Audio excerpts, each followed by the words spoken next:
Hi friends, నేను మీ INR మిత్ర. పిల్లల ఎముకలు గొల్లబారుతున్నాయి ఐసీఎంఆర్ రిపోర్ట్ ప్రకారం. అందుకే ఏకభుక్తే సదా యోగి. ఆరోగ్య నియమాలు పాటిస్తే 150 సంవత్సరాలు బ్రతకొచ్చు. ఇంకా వినండి. డాక్టర్ మంతెన సత్యనారాయణ రాజు గారు ఇంకా ఏమన్నారంటే, నేను చాలా కాలం తర్వాత అమలాపురం వచ్చాను, ఎందుకంటే నాకు మళ్ళీ రావాలనిపించింది. ఇక్కడ పిల్లలు చెడిపోతున్నారు, వాళ్ళు చెడ్డవారుగా తయారవ్వకుండా మార్చాలి, మీరే మార్చాలి. కనీసం ఈ క్లాస్కి వచ్చినందుకు జీవితంలో ఒక్కటన్నా మరి పిల్లల్ని మార్చుకోండి. లేదు ఇలాంటి అమలాపురంలో జరగకూడదని రాసి లేవు కదా, మా పిల్లడి పక్షవాతం రాకూడదు, మా పిల్లడి విడుదల రాకూడదు, మా పిల్లడి బీపీ రాకూడదు, లేదు కదా. చాలా ఎవరికైనా రావచ్చు. పిల్లలకి భయంకరమైన రోగాలు రాబోతున్నాయి. మీరైతే చూసుకోక మీ బిడ్డకి ఏమి లేవనుకుంటున్నారు, ఎండాక చెకప్ చేయించుకోండి ఒకసారి. 25 మంది పిల్లలకి విటమిన్ డి లోపం 5 నుంచి 10 ఏళ్లలో పిల్లలకి.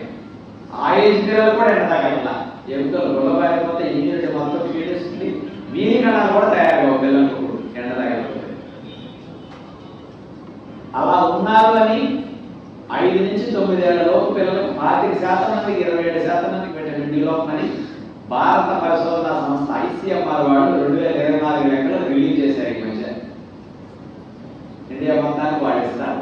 అది రిలీజ్ అయినప్పుడు అంత ఇబ్బందికరంగా ఉన్నారు పిల్లలు చూస్తే ఈ రోజుల్లో. అందుకని ఒకసారి గమనించండి. మనకి శరీరానికి వదిలేసి లైట్ ఎప్పుడు అలా తీయకూడదు. ఇక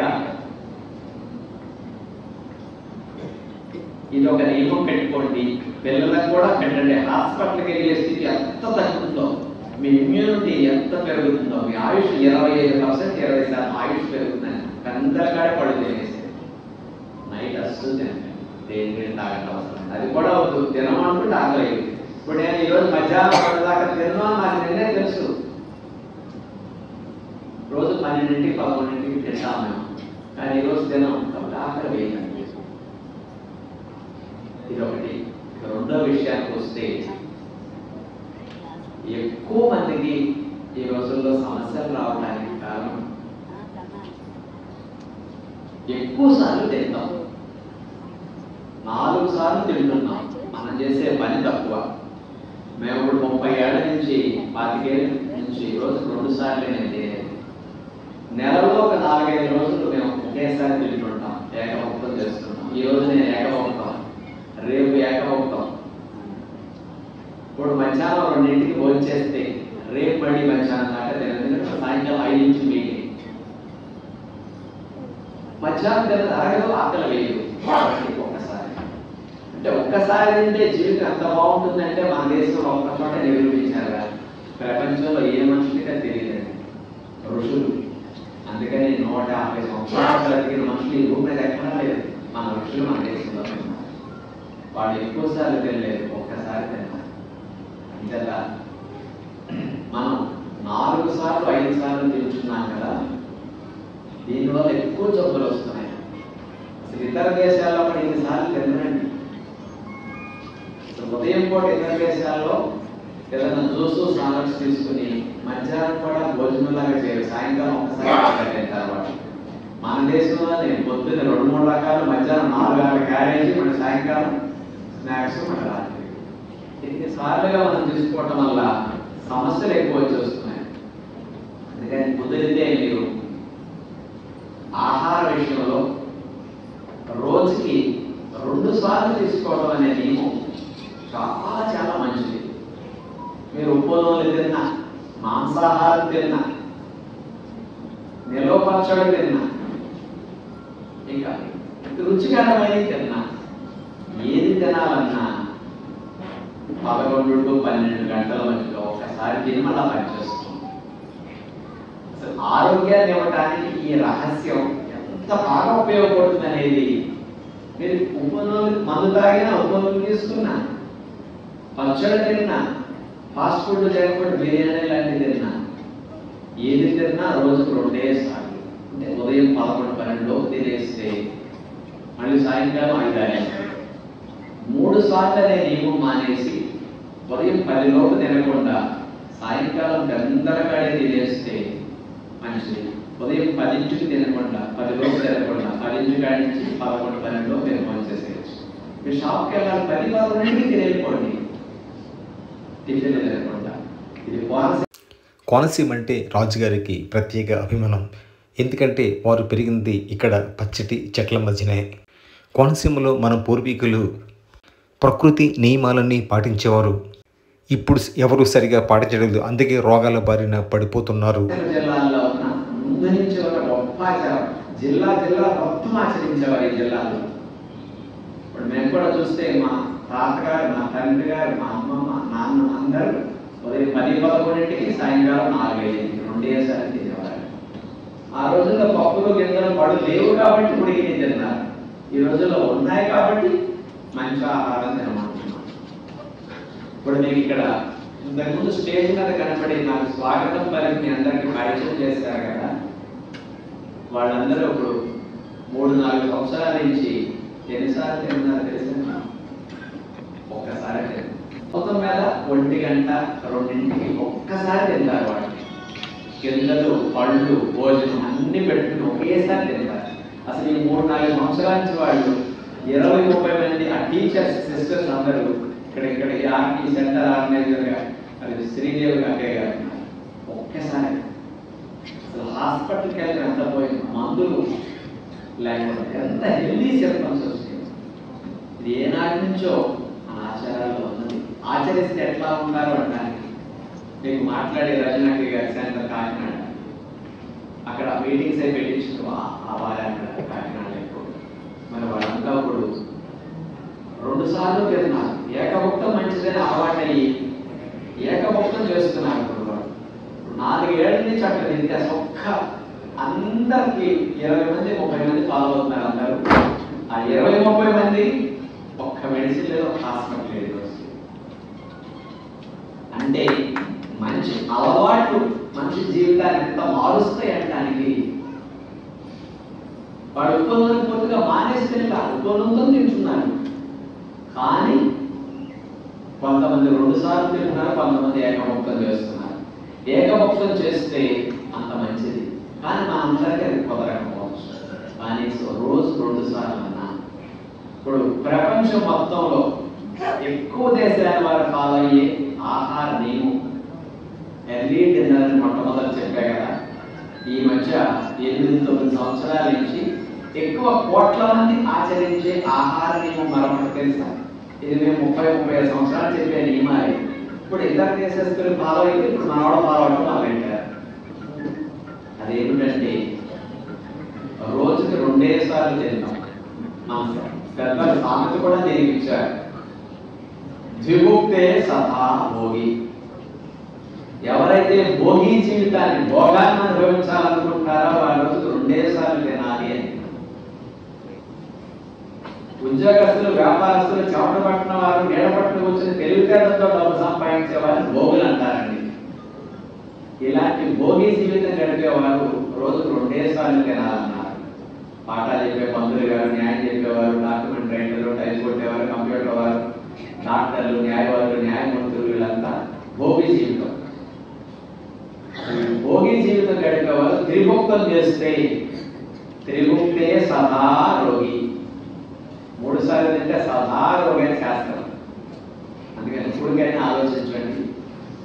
ఎక్కువ ఇతర దేశాల వాళ్ళు చూసి మనం ఆచరిస్తుంటాం కదా, మరి ఇతర దేశాల్లో ఎక్కువ కోట్ల మంది ఆచరించే బెస్ట్ హెల్త్ ప్రిన్సిపల్ రెండవది, మార్నింగ్ 10 నుంచి ఈవినింగ్ 6 లోపు రోజుకు 2 సార్లు తింటారు. 3 సార్లు తిన్నా, 2 సార్లు తిన్నా, ఏది తిన్నా ఉదయం 10 కాడి నుంచి సాయంకాలం 6 లోపు తినేయాలి. 16 గంటల నోటికి ఆహారం వేయాలి. దీన్నే ఇంగ్లీష్లో ఇంటర్మీడియట్ ఫాస్టింగ్ అని పేరు పెట్టారు. మహాత్మా గాంధీ గారు 1920వ సంవత్సరంలో, అంటే 105 ఏళ్ల క్రితం ఈ ఇంటర్మీడియట్ ఫాస్టింగ్ ఆయన ఫాలో అయ్యారు. గాంధీ గారు సమాజం కోసం నేను హెల్తీగా ఉండాలి, నేను స్వతంత్ర పోరాటంలో అసలు సిక్కవ్వకూడదు, 20 గంటలు పని చేయాలి.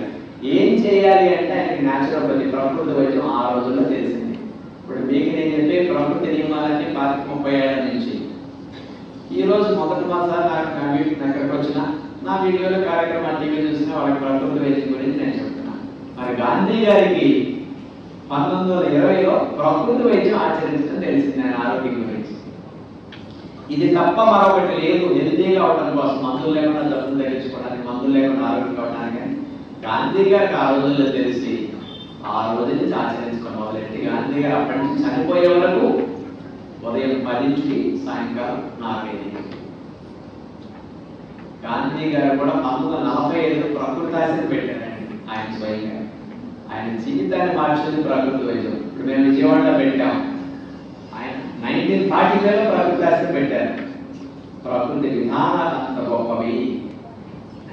అందుకని మీరు ఆరోగ్యంగా ఉండాలి అనుకుంటే ఉదయం పూట లేచిన వెంటనే నీళ్లు త్రాగి లీటర్ పావు గోరువెచ్చని నీళ్లు త్రాగి కాస్త మనసు పట్టాలు మీద పెడితే కదలికలు వస్తాయి. మోషన్ అవ్వాలని సంకల్పం చేయండి, సుఖంగా విరోచనం అయిపోతుంది. మీరు 1 గంట 2 గంటలు కాస్త పనులు, వ్యాయామాలు, ఆసనాలు, ఆటలు ఏదన్నా చేసుకోండి. మళ్ళా 8:30 ఒక్కొక్కసారి లీటర్ పావు నీళ్లు త్రాగండి. ఈలోపు మేము ఆహారం తీసుకోకండి. మీరు ఆహారం, పాలు, కాఫీ, టీలు ప్రొద్దున త్రాగారు అంటే ఆటో బ్యాగ్ రిపేర్ క్లీనింగ్ బట్టి ఆఫ్ అయిపోతుంది. నేనేమంటాను, 10 వరకు త్రాకండి. 10 వరకు బటన్ ఆన్లో ఉంచుకోండి. ఎంత హెల్దీగా అయిపోతారా మీరు అసలు. 10 వరకు కొట్టి నీళ్ళ మీద 2 సార్లు నీళ్ళు తాగడం, 2 సార్లు మోషణ కార్యక్రమాలు అయిపోతాయి. 10 గంటలకు ఏదైనా కావాలంటే మీకు కావాల్సిన మీరు భోజనం చేసేసేయండి. జ్యూస్ తాగితే మంచిదని చెప్తాం మేము. ఉదయం పూట 1 గ్లాస్ కూరగాయల రసం చాలా మంచిది. Cheap and best. Carrot, tomato, beetroot, వేసుకుని రసం త్రాగండి. లేదు నేను ఏదైనా తాగుతానంటారా మీరు తాగండి, మీ ఇష్టం. లేదంటే అయితే తినేస్తానంటారా తినండి.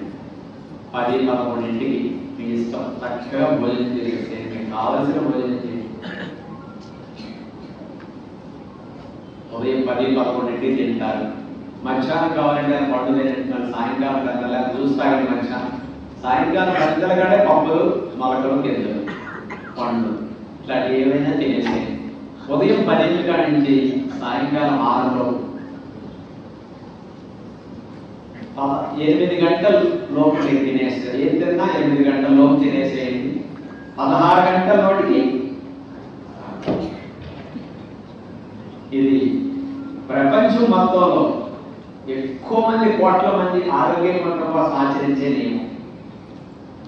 ఇవన్నీ ఏనాటి నుంచో మన సంస్కృతులు, సాంప్రదాయాలు, మన ఋషులు అందించలేదు.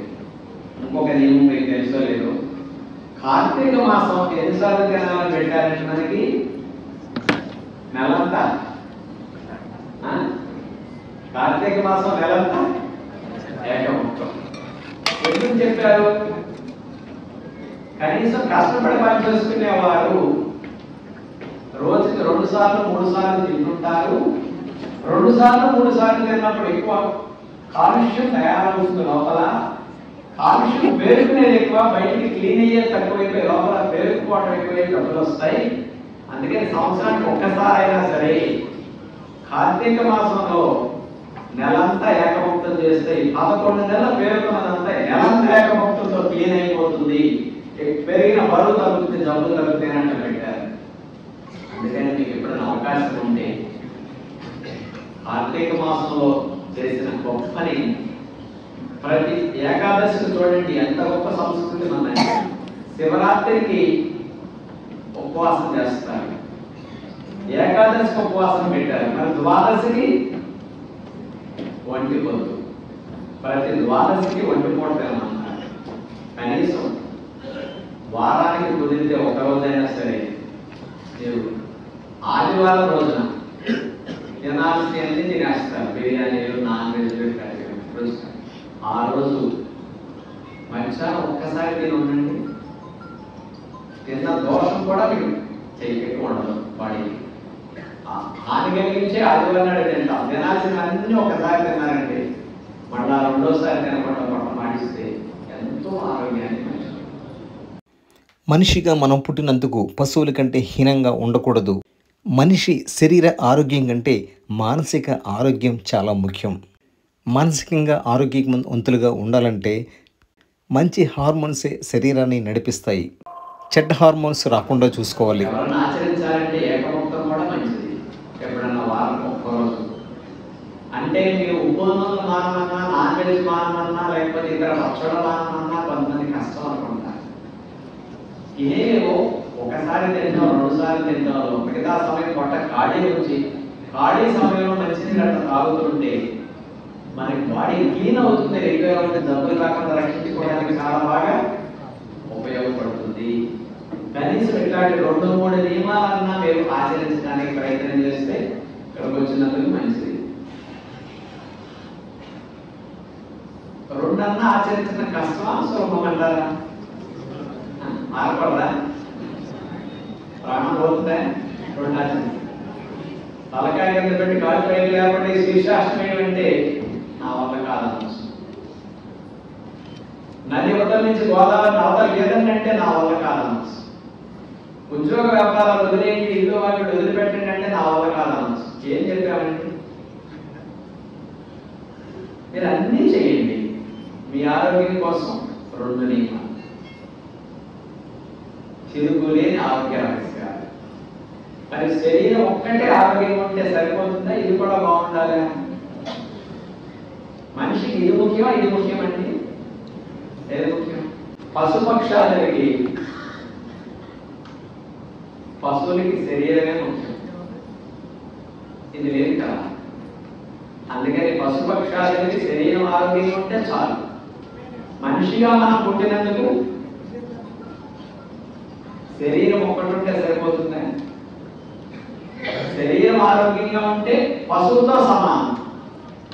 శరీరం కూడా ఆరోగ్యంగా లేకపోతే ఇప్పుడు చెప్పాలి, పశువు కంటే హీనమైన జీవితం. ఒక్కసారి ఆలోచించుకోండి. మీ దొడ్లో ఉండే గేదె షుగర్ ఉందా? మీ దొడ్లో ఉండే మేకలకి, ఆవులకి షుగర్ లేవు, బీపీలు లేవు, పక్షవాతం లేదు, గుండె జబ్బులు లేదు, కొలెస్ట్రాల్ లేదు. పిల్లలు పుట్టిన సమస్యలు మీ పశువులకు ఉందా? చెప్పండి.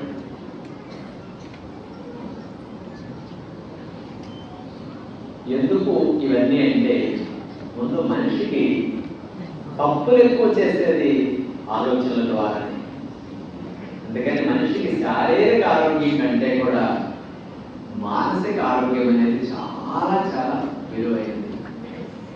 ఇప్పుడు చదువుకునే పిల్లలు ఎంతమందో ఆత్మహత్యలు చేసుకుంటున్నారు చిన్న విషయాన్ని. పేరెంట్స్ ఏదైనా మందలిస్తే కూడా ఆత్మహత్య చేసుకుంటున్నారు. 3 పిల్లల చిన్న గొడవ పడితే ఆత్మహత్య చేసుకుంటున్నారు. 100కి 30 గంటలు విడాకులు తీసుకుంటున్నారు ఈ రోజులు కాపురం చేయలేక. అంటే కేవలం ఇలాంటి మానసిక రుగ్మతలతో నిద్ర మాత్రలు వేసుకుని 100కి 40% మంది 30% మంది పడుకుంటున్నారు. నిద్ర మాత్రలు లేక ఏదో ఒక డ్రింక్ తీసుకోకపోతే నిద్ర రావట్లేదు చాలా మంది. అలాంటి స్థితి ఎందుకు వస్తున్నది అంటే మన ఆలోచనలను మార్చుకునే పని మనం చేయకపోవడం. అందుకని మనిషికి హార్మోన్స్ అనేవి ఎలా ఉంటాయంటే శరీరాన్ని నడిపిస్తాయి.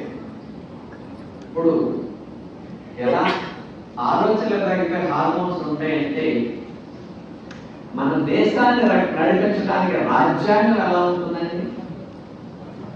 రాజ్యాంగంలో రాసినట్టు దేశ ప్రజలు నడుచుకోవాలి. రాజ్యాంగంలో ఉన్నట్టు నడవకుండా అతిక్రమిస్తే కోర్టులు శిక్షలు వేస్తుంటాయి. అట్లాగే ఈ శరీరాన్ని నడిపించడానికి మన ఆలోచనలు, హార్మోన్స్, ఆలోచనలు తగ్గట్టు హార్మోన్స్ తగ్గట్టు శరీరం. మంచి ఆలోచనలు చేశారా మంచి హార్మోన్లు విడుదలవుతాయి. నెగిటివ్ ఆలోచనలు చేశారా, కోపావేశాలకు ఎదిగారా, కస్సుముస్సులు ఆడుతున్నారా, చెడ్డ హార్మోన్లు విడుదలవుతాయి. సంతోషంగా, ఆనందంగా, ప్రశాంతంగా, అసలు కూల్గా, కామ్గా, పాజిటివ్గా మీరు ఉన్నారనుకోండి, హ్యాపీ హార్మోన్స్ విడుదలవుతాయి. వాటి పేరు డోపమిన్, సెరటోనిన్, గాబా, ఎండార్ఫిన్స్ ఇట్లాంటివి ఉంటాయి. ఇవన్నీ హ్యాపీ హార్మోన్స్ అంటారు. ఇవన్నీ జనాల్లో తక్కువ విడుదలవుతున్నాయి ఈ మధ్య. అందుకని శారీరక రుగ్మతలు, మానసిక రుగ్మతలు పెరిగిపోవడానికి కారణం నరాల జబ్బులు, మెదడుకు సంబంధమైన జబ్బులు ఎక్కువ రావడానికి కారణం ఈ హ్యాపీ హార్మోన్స్ అనేవి తక్కువ విడుదలవ్వడం కారణం. హ్యాపీ హార్మోన్స్ విడుదలవ్వాల్సింది చెడ్డ హార్మోన్లు, బ్యాడ్ హార్మోన్స్ విడుదలవుతున్నాయి. ఏమిటా బ్యాడ్ హార్మోన్స్ అంటే కార్టిజాల్, మోతాదుకి మించి అడ్రినలిన్, ఇలాంటి విడుదలైనప్పుడు ఇవేం చేస్తాయి? మీకు శక్తిహీనంగా చేసేస్తాయి, మీకు నిద్ర రాకుండా చేసేస్తాయి, మిమ్మల్ని కంట్రోల్ లేకుండా చేసేస్తాయి. అంచేత మనిషికి అనేక రకాలుగా శారీరక మానసిక రుగ్మతలు వచ్చేట్టు చేసేస్తాయి. కోపావేశాలు ఎక్కువైనాయి అనుకోండి, స్ట్రెస్, నెగిటివ్ ఆలోచనలు ఎక్కువైతే పిల్లలు పుట్టడం కూడా తగ్గిపోతుంది. మనిషికి షుగర్ రావడానికి, బీపీలు రావడానికి, గుండె జబ్బులు రావడానికి, కొలెస్ట్రాల్ పెరిగిపోవడానికి కూడా చెడ్డ హార్మోన్స్ కారణం. హార్మోన్స్ అనేవి కొద్ది మోతాదులో విడుదలవుతాయండి. ఇవి ఎలా శాసిస్తాయి అంటే 100 లీటర్ల పాలు తోడు పెట్టాలి అంటే ఇంత పెరుగు చాలు. ఇంత పెరుగు చెప్పినట్టు అన్ని పాలు వింటాయి. 100 లీటర్ల పాలల్లో పెరిగేయాల్సింది నిమ్మరసం వేశారు. నిమ్మరసం చెప్పినట్టు పాలన్నీ వింటాయి. పెరిగేస్తే పెరుగు చెప్పినట్టు పాలన్నీ వింటాయి. నిమ్మరసం ఏం చెప్తుంది? విరిగిపో అని చెప్తుంది, విరిగిపోతాయి. పెరుగు ఏం చెప్తుంది? పాలను తోడుకో అని చెప్పేస్తుంది, పెరుగులా మారని చెప్పేస్తుంది. పెరుగు చెప్పినట్టు పాలన్నీ వింటాయి. పేరు కొడుతుంది, విషయం కొంచెం పెడుతుంది, కానీ ఇంత విషయం చెప్పినట్టు ఇంత శరీరం వినాలి. పాము కరుస్తుంది, ఇంత కొద్ది విషయం పెడుతుంది మనకి. ఆ కొద్ది విషయం చెప్పినట్టే శరీరం ప్రమాదంలోకి వెళ్ళిపోతుంది. అందుకని ఆ విషయం అంత కొద్ది మోతాదులో హార్మోన్స్ విడుదలవుతుంది. Thank you for watching. నా ఛానల్ పేరు అయ్యన్నార్ మిత్ర. సబ్స్క్రైబ్ చేయండి, లైక్ చేయండి.